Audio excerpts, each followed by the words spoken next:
प्रधानमंत्री नरेंद्र मोदी ने कहा है कि इमरजेंसी लगाने वालों ने न सिर्फ हमारे संविधान की हत्या की बल्कि बड़े पैमाने पर लोगों को प्रताड़ित भी किया।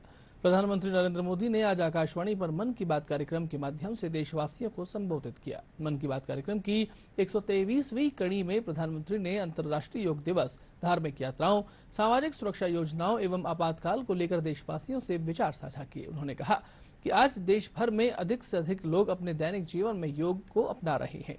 एक पृथ्वी एक स्वास्थ्य, यह सिर्फ एक नारा नहीं, यह एक दिशा है जो हमें वसुधैव कुटुंबकम का एहसास कराती है। उन्होंने कहा कि काफी लंबे समय के पश्चात कैलाश मानसरोवर यात्रा फिर से शुरू हुई है। धार्मिक यात्राएं शरीर के अनुशासन, मन की शुद्धि, आपसी प्रेम, भाईचारे और ईश्वर से जुड़ने का माध्यम है। उन्होंने अपने विचार साझा करते हुए कहा कि विश्व स्वास्थ्य संगठन और अंतर्राष्ट्रीय श्रम संगठन ने देश की उपलब्धियों की सराहना की है, जो हमारे लिए गर्व की बात है। उन्होंने कहा कि श्रम संगठन की रिपोर्ट में बताया है कि भारत की 64% से अधिक आबादी को किसी न किसी योजना के तहत सामाजिक सुरक्षा लाभ मिल रहा है। उन्होंने बताया कि 2015 तक 25 करोड़ से भी कम लोगों तक सरकारी योजनाएं पहुंच पाती थीं, लेकिन अब लगभग 95 करोड़ लोगों को सामाजिक सुरक्षा योजना का लाभ मिल रहा है। उन्होंने ये भी कहा कि विश्व स्वास्थ्य संगठन ने भारत को ट्रैकोमा फ्री घोषित किया है। आंखों की ये बीमारी देश के कई हिस्सों में सामान्य थी। साथ ही उन्होंने कहा कि मेघालय का एरिसिल्क को कुछ दिन पहले ही जीआई टैग मिला है। यहाँ की जनजातियों ने इस कला को सहेजे रखा और अपने कौशल को समृद्ध किया। साथ ही देश में बने प्रोडक्ट विदेशों तक जा रहे हैं। वहीं प्रधानमंत्री ने एक बार फिर खाने में 10% तेल कम करने का सुझाव दिया।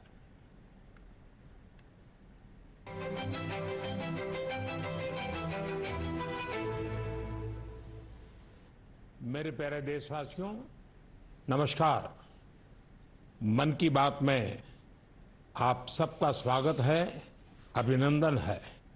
आप सब इस समय योग की ऊर्जा और अंतर्राष्ट्रीय योग दिवस की स्मृतियों से भरे होंगे।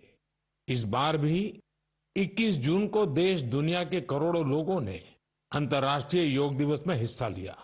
ज्यादा से ज्यादा लोग अपने दैनिक जीवन में योग को अपना रहे हैं। हमने इस बार योग दिवस की कितनी ही आकर्षक तस्वीरें देखी हैं। विशाखापत्तनम के समुद्र तट पर 3 लाख लोगों ने एक साथ योग किया। विशाखापत्तनम से ही एक और अद्भुत दृश्य सामने आया।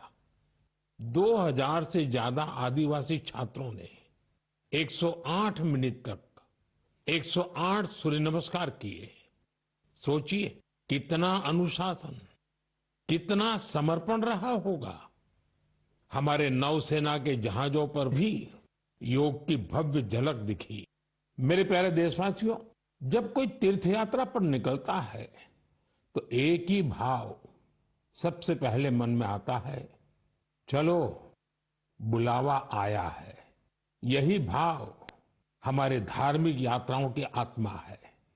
ये यात्राएं शरीर के अनुशासन का, मन की शुद्धि का, आपसी प्रेम और भाईचारे का, प्रभु से जुड़ने का माध्यम है। इनके अलावा इन यात्राओं का एक और बड़ा पक्ष होता है। ये धार्मिक यात्राएं सेवा के अवसरों का एक महाअनुष्ठान भी होती हैं। जब कोई भी यात्रा होती है तो जितने लोग यात्रा पर जाते हैं उससे ज्यादा लोग तीर्थ यात्रियों की सेवा के काम में जुड़ते हैं। जगह जगह भंडारे और लंगर लगते हैं। लोग सड़कों के किनारे प्याऊ लगवाते हैं। सेवा भाव से ही मेडिकल कैंप और सुविधाओं की व्यवस्था की जाती है। मेरे प्यारे देशवासियों, अब मैं आपको देश की 2 ऐसी उपलब्धियों के बारे में बताना चाहता हूं जो आपको गर्व से भर देंगी। इन उपलब्धियों की चर्चा वैश्विक संस्थाएं कर रही हैं।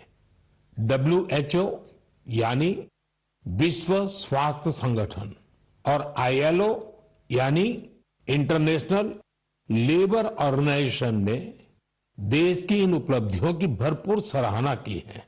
पहली उपलब्धि तो हमारे स्वास्थ्य से जुड़ी है। आप में से बहुत से लोगों ने आंखों की एक बीमारी के बारे में सुना होगा, ट्रैकोमा। ये बीमारी बैक्टीरिया से फैलती है। एक समय था जब ये बीमारी देश के कई हिस्सों में आम थी। ध्यान नहीं दिया जाए तो इस बीमारी से धीरे धीरे आंखों की रोशनी तक चली जाती थी। हमने संकल्प लिया कि ट्रैकोमा को जड़ से खत्म करेंगे। और मुझे आपको ये बताते हुए बहुत खुशी है कि विश्व स्वास्थ्य संगठन यानी WHO ने भारत को ट्रैकोमा फ्री घोषित कर दिया है। और अभी हाल ही में इंटरनेशनल लेबर ऑर्गेनाइजेशन ILO की बड़ी अहम रिपोर्ट आई है। इस रिपोर्ट में कहा गया है कि भारत की 64%, 64% से ज्यादा आबादी को अब कोई न कोई सोशल प्रोटेक्शन बेनिफिट जरूर मिल रहा है। सामाजिक सुरक्षा ये दुनिया की सबसे बड़ी कवरेज में से एक है।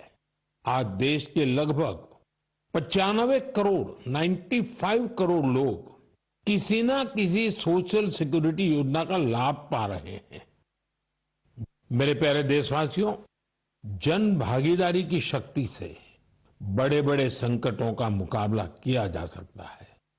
मैं आपको एक ऑडियो सुनाता हूं। इस ऑडियो में आपको उस संकट की भयावहता का अंदाजा लगेगा। वो संकट कितना बड़ा था, पहले वो सुनिए, समझिए। आखिर ये जो जुल्म हुआ 2 साल तक, जुल्म तो 5-7 साल से शुरू हो गया था, मगर वो शिखर पर पहुंच गया है 2 साल में, जब इमरजेंसी लोगों पर ठोक दी और अमानुषी बर्ताव लोगों के साथ किया गया।